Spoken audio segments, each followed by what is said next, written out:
एक फैमिली की सच्ची कहानी।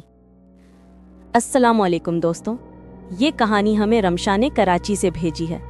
ये एक आम फैमिली की कहानी है, मगर जो इनके साथ हुआ वो आपके रोंगटे खड़े कर देगा।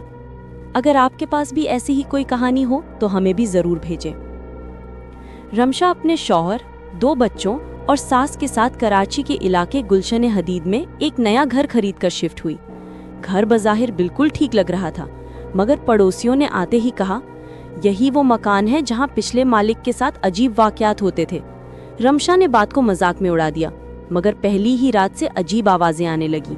छत से किसी के चलने की आवाज, दरवाजे खुद ब खुद खुलना और रात के वक्त किचन की लाइट का बार बार जलना बुझना। एक रात रमशा ने अपनी बेटी हिना को नींद में बात करते सुना।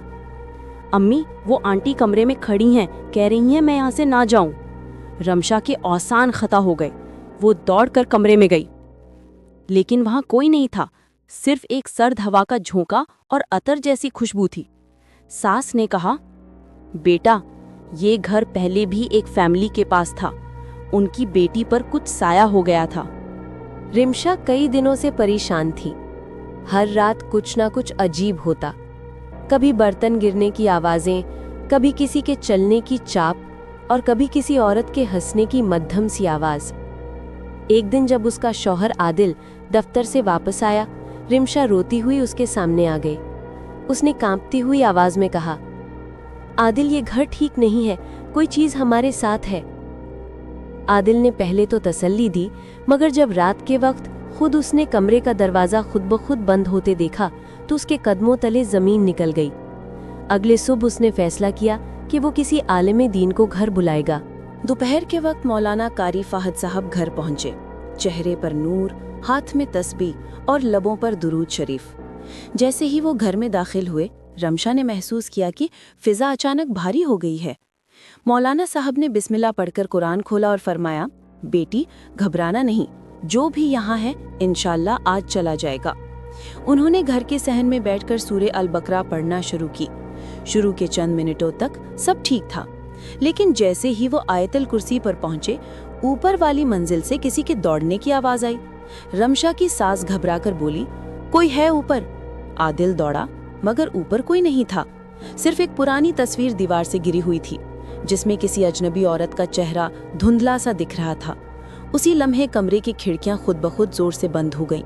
हवा का एक तेज झोंका आया, कुरान के सफ़हात पलटने लगे।